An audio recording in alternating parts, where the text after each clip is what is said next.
Operation ಸಿಂಧೂರದ ಸಂದರ್ಭದಲ್ಲಿ ನಮಗೆ ಹೆಚ್ಚಿನ ನಷ್ಟ ಆಗಿಲ್ಲ, ನಾವೇ ಗೆದ್ದಿದ್ದೀವಿ ಅಂತ ಪಾಕಿಸ್ತಾನ್ ಅಂತಾರಾಷ್ಟ್ರೀಯ ಮಟ್ಟದಲ್ಲಿ ಹೇಳ್ತಾ ಬಂದಿದೆ. ಆದರೆ ಕಳೆದ ವರ್ಷದ ಮೇ 6, 7ನೇ ತಾರೀಕಂದು ನಡೆದಂತಹ ಆಪರೇಷನ್ ಕಾರ್ಯಾಚರಣೆಯ ವೇಳೆಯಲ್ಲಿ ಮೂರ್ಖೆಡೆಯಲ್ಲಿದ್ದ ಉಗ್ರರ ಪ್ರಮುಖ ತರಬೇತಿ ಶಿಬಿರ ಮರ್ಕಜ್ ಎ ತೊಯ್ಬಾ ಕಟ್ಟಡ ನಾಶ ಆಗಿರುವುದಾಗಿ ಲಷ್ಕರ್ ಎ ತೊಯ್ಬಾ ಕಮಾಂಡರ್ ಹಫೀಜ್ ಅಬ್ದುಲ್ ರೌಫ್ ಒಪ್ಕೊಂಡಿದ್ದಾನೆ. इस मुरीद के में 6 और 7 मई को जो हुआ ये मस्जिद आज जहां हम नहीं बैठ सके वो खत्म हो गई, गिर गई. बहुत बड़ा हमला था, अल्लाह ताला ने बचा लिया, हिफाजत की. ये बच्चे यहां नहीं थे, अल्लाह ताला ने. ನೋಡಿ, ಈ ಪಾಕಿಸ್ತಾನದವ್ರ ಕತೆ ಒಬ್ಬೊಬ್ಬರೇ ಸತ್ಯವನ್ನ ಒಪ್ಕೊಳ್ತಾ ಇದ್ದಾರೆ. ಆಪರೇಷನ್ ಸಿಂಧೂರದಿಂದ ನಮಗೆ ಆದಂತಹ ನಷ್ಟ ಎಂಥದ್ದು, ಎಷ್ಟೆಲ್ಲ ಸಮಸ್ಯೆ ಆಯಿತು ಅನ್ನುವ ಸತ್ಯವನ್ನ ಒಪ್ಕೊಳ್ತಾ ಇದ್ದಾರೆ. ಆದ್ರೆ ಅದೇ ಪಾಕಿಸ್ತಾನದ ಕೆಲವರು ಆಪರೇಷನ್ ಸಿಂಧೂರದಲ್ಲಿ ನಮಗೇನೂ ಆಗಿಲ್ಲ, ಭಾರತ ಸುಳ್ಳು ಹೇಳ್ತಾ ಇದೆ, ನಾವೆಲ್ಲರೂ ಕೂಡ ಆರಾಮಾಗಿದ್ದೀವಿ, ನಮಗೆ ನಷ್ಟ ಆಗಿಲ್ಲ ಅಂತ ಪಾಕಿಸ್ತಾನ ಅಂತಾರಾಷ್ಟ್ರೀಯ ಮಟ್ಟದಲ್ಲಿ ಹೇಳ್ತಾ ಇದೆ. ಈಗ ಈ ರೌಫ್ನ ಮಾತನ್ನ ಕೇಳಿಸ್ಕೊಳ್ತಾ ಇದ್ರಲ್ಲ, ಆತನೇ ಹೇಳ್ತಾ ಇದ್ದದ್ದನ್ನ ಕೇಳಿದ ಮೇಲೆ ಪಾಕಿಸ್ತಾನ ಎಂಥ ಸುಳ್ಳು ಬುರುಕ ದೇಶ ಅನ್ನುವಂಥದ್ದು ಮತ್ತೆ ಮತ್ತೆ ಖಾತ್ರಿ ಆಗುತ್ತೆ.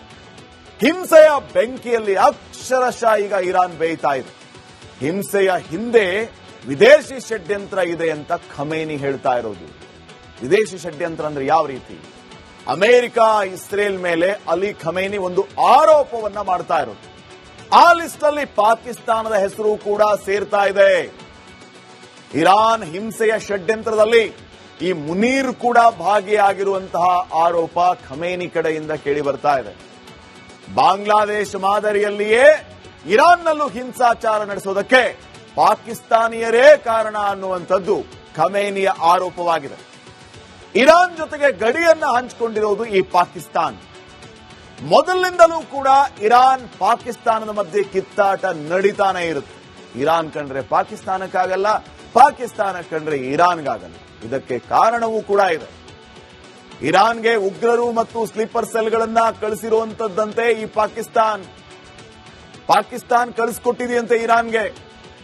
ಪ್ರತಿಭಟನೆ ಹಿಂಸಾ ರೂಪಕ್ಕೆ, ರಾಷ್ಟ್ರವ್ಯಾಪಿ ಪ್ರತಿಭಟನೆ ಈ ಮಟ್ಟಕ್ಕೆ ಜಾಸ್ತಿ ಆಗೋದಕ್ಕೆ ಕಾರಣ, ಹಿಂಸಾ ರೂಪಕ್ಕೆ ತಿರುಗೋದಕ್ಕೆ ಕಾರಣ ಇದೇ ಪಾಕಿಗಳ ಕೈವಾಡ ಅಂತ.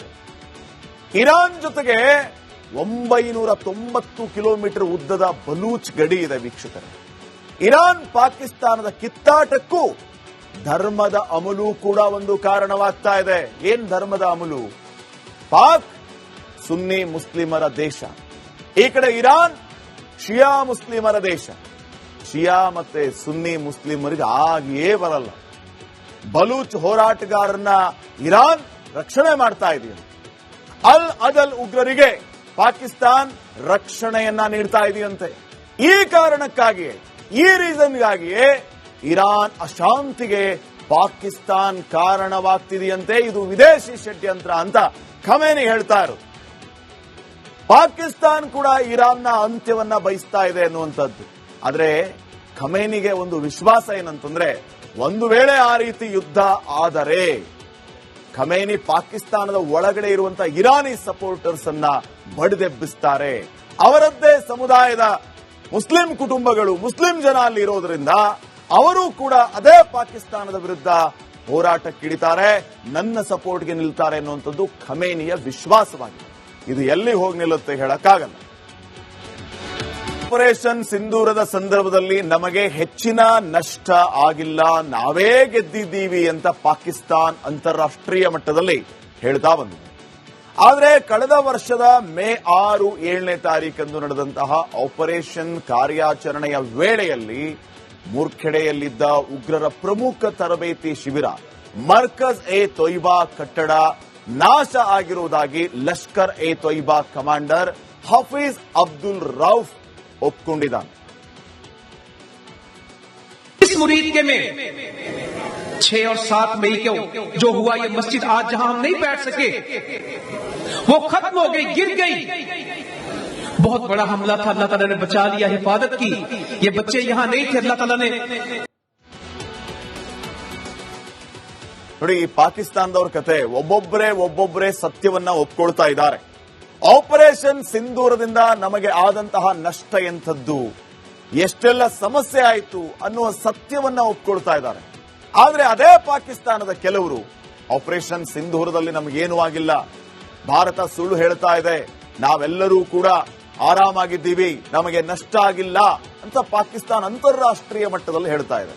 ಈಗ ಈ ರೌಫ್ನ ಮಾತನ್ನ ಕೇಳಿಸ್ಕೊಳ್ತಾ ಇದ್ರಲ್ಲ, ಆತನೇ ಹೇಳ್ತಾ ಇದ್ದದ್ದನ್ನ ಕೇಳಿದ ಮೇಲೆ ಪಾಕಿಸ್ತಾನ ಎಂಥ ಸುಳ್ಳು ಬುರುಕು ದೇಶ ಅನ್ನುವಂಥದ್ದು ಮತ್ತೆ ಮತ್ತೆ ಖಾತ್ರಿ ಆಗುತ್ತೆ. ಹಿಂಸೆಯ ಬೆಂಕಿಯಲ್ಲಿ ಅಕ್ಷರಶಃ ಈಗ ಇರಾನ್ ಬೇಯ್ತಾ ಇದೆ. ಹಿಂಸೆಯ ಹಿಂದೆ ವಿದೇಶಿ ಷಡ್ಯಂತ್ರ ಇದೆ ಅಂತ ಖಮೇನಿ ಹೇಳ್ತಾ ಇರೋದು. ವಿದೇಶಿ ಷಡ್ಯಂತ್ರ ಅಂದ್ರೆ ಯಾವ ರೀತಿ? ಅಮೆರಿಕ ಇಸ್ರೇಲ್ ಮೇಲೆ ಅಲಿ ಖಮೇನಿ ಒಂದು ಆರೋಪವನ್ನ ಮಾಡ್ತಾ ಇರೋದು. ಆ ಲಿಸ್ಟ್ ಅಲ್ಲಿ ಪಾಕಿಸ್ತಾನದ ಹೆಸರು ಕೂಡ ಸೇರ್ತಾ ಇದೆ. ಇರಾನ್ ಹಿಂಸೆಯ ಷಡ್ಯಂತ್ರದಲ್ಲಿ ಈ ಮುನೀರ್ ಕೂಡ ಭಾಗಿಯಾಗಿರುವಂತಹ ಆರೋಪ ಖಮೇನಿ ಕಡೆಯಿಂದ ಕೇಳಿ ಬರ್ತಾ ಇದೆ. ಬಾಂಗ್ಲಾದೇಶ ಮಾದರಿಯಲ್ಲಿಯೇ ಇರಾನ್ನಲ್ಲೂ ಹಿಂಸಾಚಾರ ನಡೆಸೋದಕ್ಕೆ ಪಾಕಿಸ್ತಾನಿಯರೇ ಕಾರಣ ಅನ್ನುವಂಥದ್ದು ಖಮೇನಿಯ ಆರೋಪವಾಗಿದೆ. ಇರಾನ್ ಜೊತೆಗೆ ಗಡಿಯನ್ನ ಹಂಚಿಕೊಂಡಿರೋದು ಈ ಪಾಕಿಸ್ತಾನ. ಮೊದಲಿನಿಂದಲೂ ಕೂಡ ಇರಾನ್ ಪಾಕಿಸ್ತಾನದ ಮಧ್ಯೆ ಕಿತ್ತಾಟ ನಡೀತಾನೆ ಇರುತ್ತೆ. ಇರಾನ್ ಕಂಡ್ರೆ ಪಾಕಿಸ್ತಾನಕ್ಕಾಗಲ್ಲ, ಪಾಕಿಸ್ತಾನ ಕಂಡ್ರೆ ಇರಾನ್ಗಾಗಲ್ಲ. ಇದಕ್ಕೆ ಕಾರಣವೂ ಕೂಡ ಇದೆ. ಇರಾನ್ಗೆ ಉಗ್ರರು ಮತ್ತು ಸ್ಲೀಪರ್ ಸೆಲ್ಗಳನ್ನ ಕಳಿಸಿರುವಂತದ್ದಂತೆ ಈ ಪಾಕಿಸ್ತಾನ್ ಕಳಿಸ್ಕೊಟ್ಟಿದೆಯಂತೆ ಇರಾನ್ಗೆ. ಪ್ರತಿಭಟನೆ ಹಿಂಸಾ ರೂಪಕ್ಕೆ, ರಾಷ್ಟ್ರವ್ಯಾಪಿ ಪ್ರತಿಭಟನೆ ಈ ಮಟ್ಟಕ್ಕೆ ಜಾಸ್ತಿ ಆಗೋದಕ್ಕೆ ಕಾರಣ, ಹಿಂಸಾ ರೂಪಕ್ಕೆ ತಿರುಗೋದಕ್ಕೆ ಕಾರಣ ಇದೇ ಪಾಕಿಗಳ ಕೈವಾಡ ಅಂತ. ಇರಾನ್ ಜೊತೆಗೆ 990 ಕಿಲೋಮೀಟರ್ ಉದ್ದದ ಬಲೂಚ್ ಗಡಿ ಇದೆ ವೀಕ್ಷಕರೇ. ಇರಾನ್ ಪಾಕಿಸ್ತಾನದ ಕಿತ್ತಾಟಕ್ಕೂ ಧರ್ಮದ ಅಮಲು ಕೂಡ ಒಂದು ಕಾರಣವಾಗ್ತಾ ಇದೆ. ಏನ್ ಧರ್ಮದ ಅಮಲು? ಪಾಕ್ ಸುನ್ನಿ ಮುಸ್ಲಿಮರ ದೇಶ, ಈ ಕಡೆ ಇರಾನ್ ಶಿಯಾ ಮುಸ್ಲಿಮರ ದೇಶ. ಶಿಯಾ ಮತ್ತೆ ಸುನ್ನಿ ಮುಸ್ಲಿಮರಿಗೆ ಆಗಿಯೇ ಬರಲ್ಲ. ಬಲೂಚ್ ಹೋರಾಟಗಾರರನ್ನ ಇರಾನ್ ರಕ್ಷಣೆ ಮಾಡ್ತಾ ಇದೆಯಲ್ಲ, ಅಲ್ ಅದಲ್ ಉಗ್ರರಿಗೆ ಪಾಕಿಸ್ತಾನ್ ರಕ್ಷಣೆಯನ್ನ ನೀಡ್ತಾ ಇದೆಯಂತೆ. ಈ ಕಾರಣಕ್ಕಾಗಿಯೇ, ಈ ರೀಸನ್ಗಾಗಿಯೇ ಇರಾನ್ ಅಶಾಂತಿಗೆ ಪಾಕಿಸ್ತಾನ್ ಕಾರಣವಾಗ್ತಿದೆಯಂತೆ. ಇದು ವಿದೇಶಿ ಷಡ್ಯಂತ್ರ ಅಂತ ಖಮೇನಿ ಹೇಳ್ತಾ ಇರೋದು. ಪಾಕಿಸ್ತಾನ್ ಕೂಡ ಇರಾನ್ನ ಅಂತ್ಯವನ್ನ ಬಯಸ್ತಾ ಇದೆ ಅನ್ನುವಂಥದ್ದು. ಆದ್ರೆ ಖಮೇನಿಗೆ ಒಂದು ವಿಶ್ವಾಸ ಏನಂತಂದ್ರೆ, ಒಂದು ವೇಳೆ ಆ ರೀತಿ ಯುದ್ಧ ಆದರೆ ಖಮೇನಿ ಪಾಕಿಸ್ತಾನದ ಒಳಗಡೆ ಇರುವಂತಹ ಇರಾನಿ ಸಪೋರ್ಟರ್ಸ್ ಅನ್ನ ಬಡಿದೆಬ್ಬಿಸ್ತಾರೆ. ಅವರದ್ದೇ ಸಮುದಾಯದ ಮುಸ್ಲಿಂ ಕುಟುಂಬಗಳು, ಮುಸ್ಲಿಂ ಜನ ಅಲ್ಲಿ ಇರೋದ್ರಿಂದ ಅವರು ಕೂಡ ಅದೇ ಪಾಕಿಸ್ತಾನದ ವಿರುದ್ಧ ಹೋರಾಟಕ್ಕಿಳಿತಾರೆ, ನನ್ನ ಸಪೋರ್ಟ್ಗೆ ನಿಲ್ತಾರೆ ಅನ್ನುವಂಥದ್ದು ಖಮೇನಿಯ ವಿಶ್ವಾಸವಾಗಿದೆ. ಇದು ಎಲ್ಲಿ ಹೋಗಿ ನಿಲ್ಲುತ್ತೆ ಹೇಳಕ್ಕಾಗಲ್ಲ.